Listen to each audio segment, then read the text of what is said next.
Есть что-то особенное в людях, которые прошли через множество тяжелых испытаний, но по-прежнему стремятся наслаждаться теми моментами жизни, которые приносят радость. Их можно узнать по спокойствию, которое они излучают. В них чувствуется тепло, и они не позволяют трудностям сломать их внутренний свет.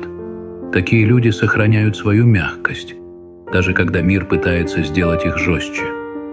Они пережили тьму, но продолжают делиться светом с другими.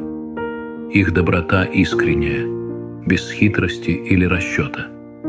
Они ничего не требуют взамен, просто поддерживают, зная, что иногда достаточно того, что тебя просто понимают. Эти люди не пытаются изменить вас или исправить ваши ошибки. Они просто рядом, дают пространство для размышлений и чувств. Они не скрываются за масками или стенами, и их уязвимость – это их настоящая сила.